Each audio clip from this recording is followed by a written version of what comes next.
Hey everybody, Rob Maurer here, and today we've got some exciting new details on exactly how impactful Tesla's new H100 cluster is going to be for their capabilities. We've also got a couple updates on Project Highland, some news on Tesla battery research, and a few other items as well.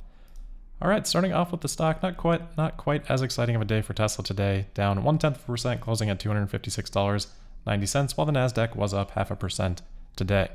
As we mentioned when looking at the calendar, a couple economic reports that were published today. The revised estimate for GDP for the second quarter was published.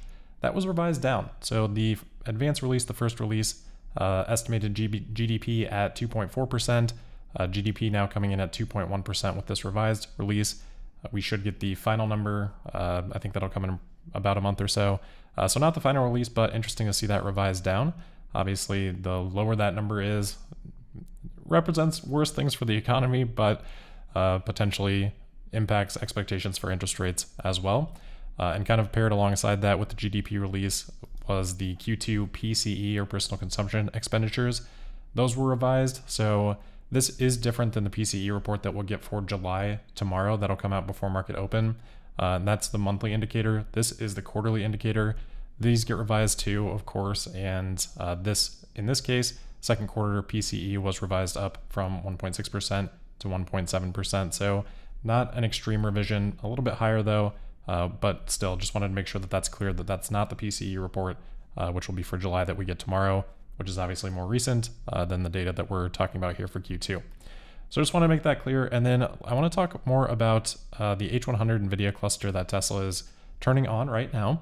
We've talked a little bit about this over the last couple of days. So of course, Tesla is turning on their 10,000 H100 cluster.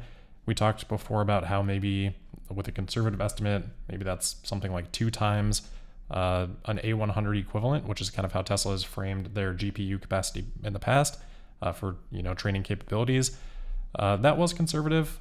Some other estimates out there went as high as 9x, something like that. Elon has now clarified this, which allows us to get a much better understanding of how big of an advancement this is exactly for Tesla in their training capabilities.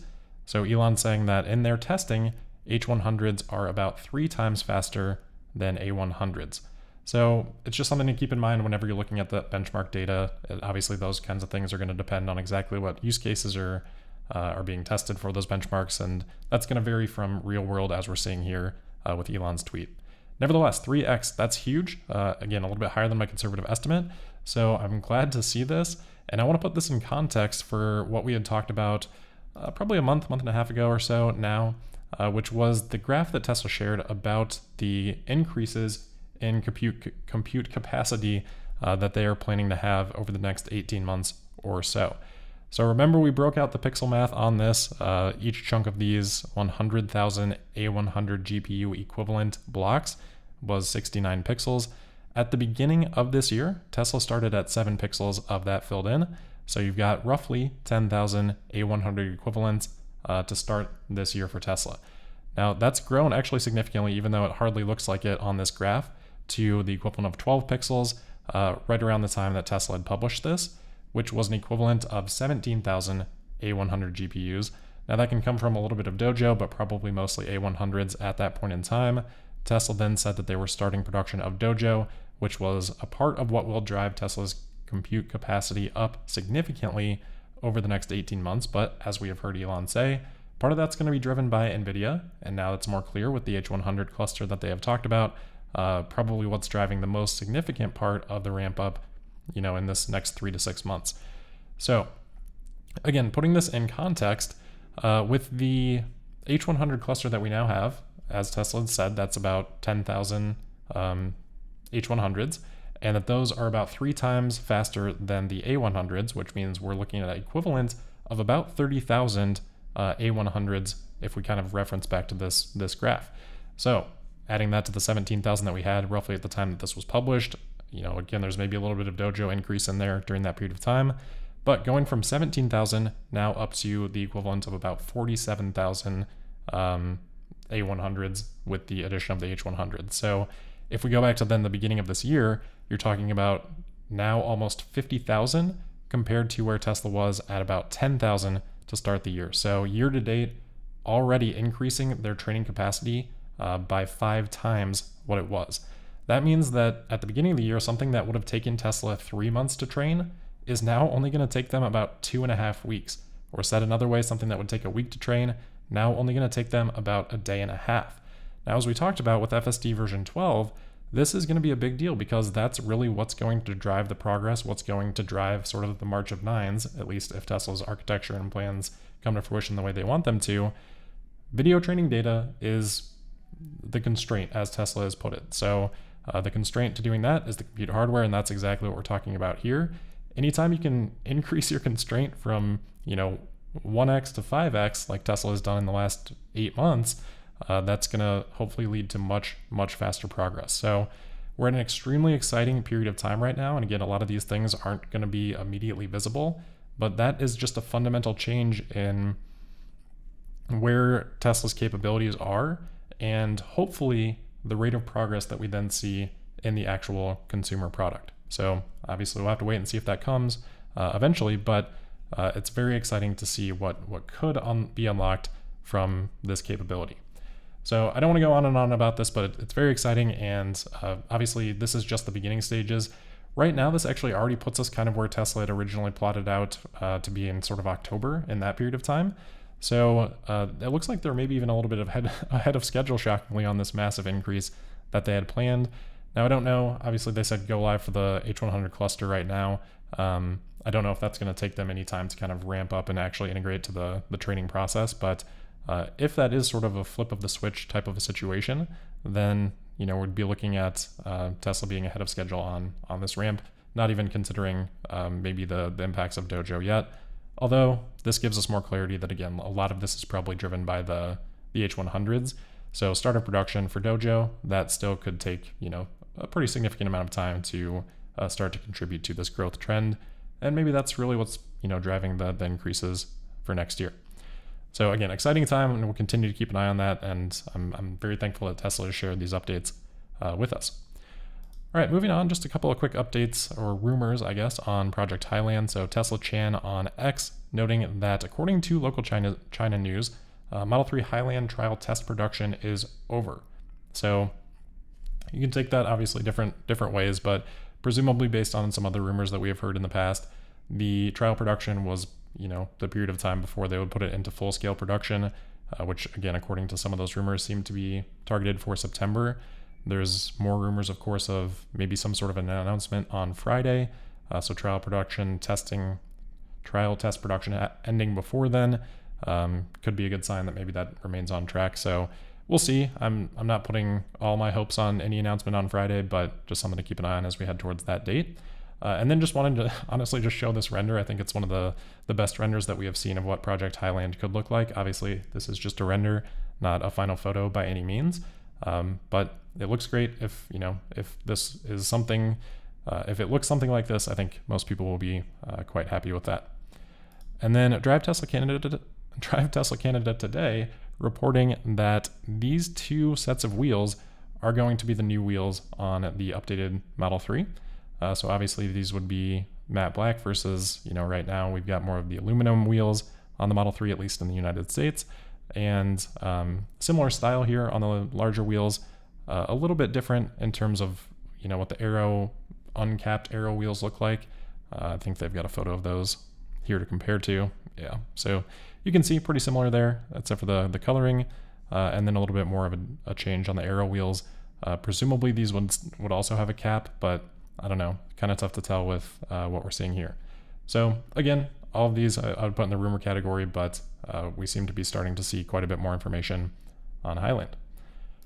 All right, next we've got an update on Tesla's battery research. So as we've talked about many times in the past, Tesla partners with the Dalhousie Research Group in Canada, or I guess the Don Research Group at Dalhousie University in Canada.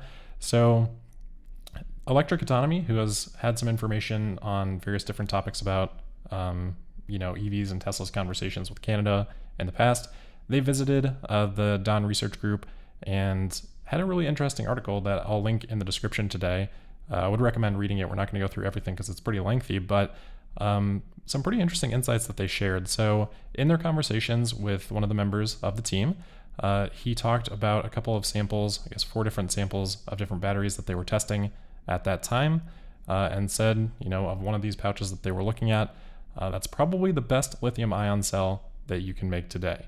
So they've got a few different chemistries here, one of which is lithium iron phosphate, some nickel manganese cobalt, etc.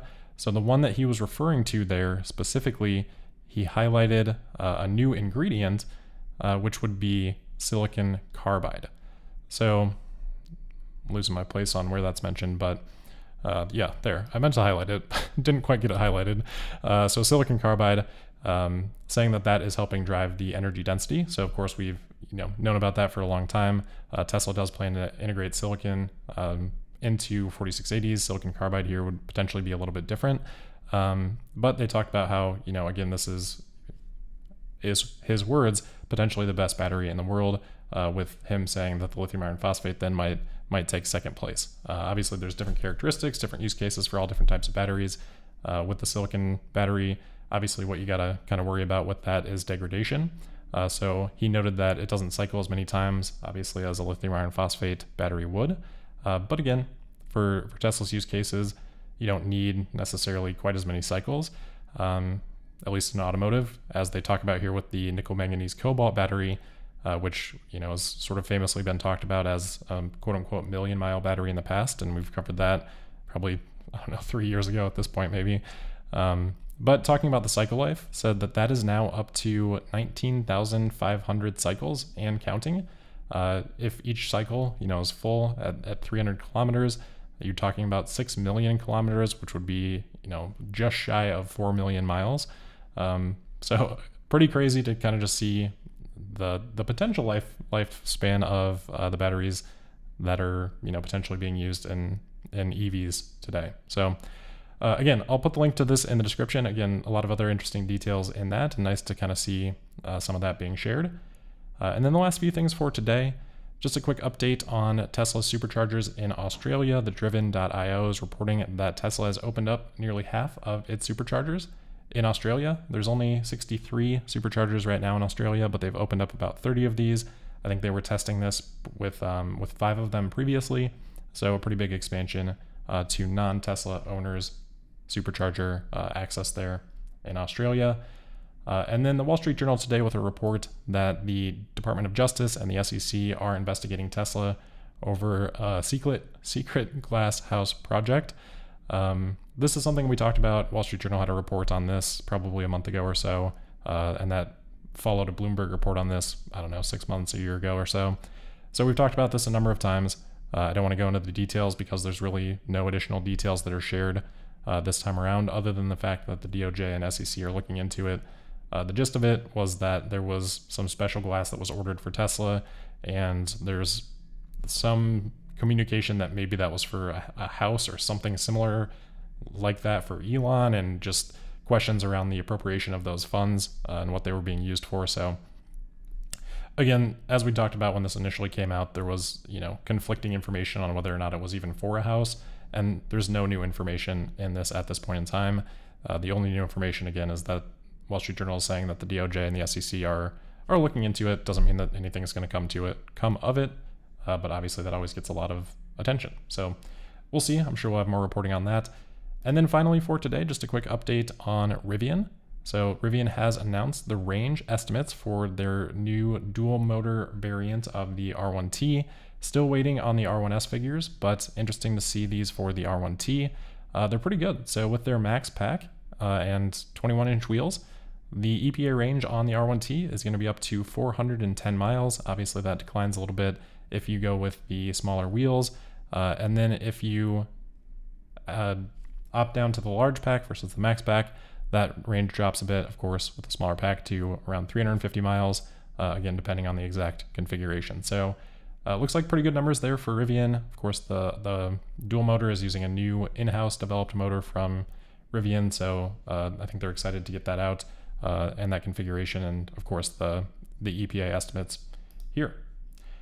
All right, that'll wrap it up for today then. So as always, thank you for listening. Make sure you're subscribed and signed up for notifications. You can also find me on X at Tesla Podcast, and we'll see you tomorrow for the Thursday, August 31st episode of Tesla Daily. Thank you.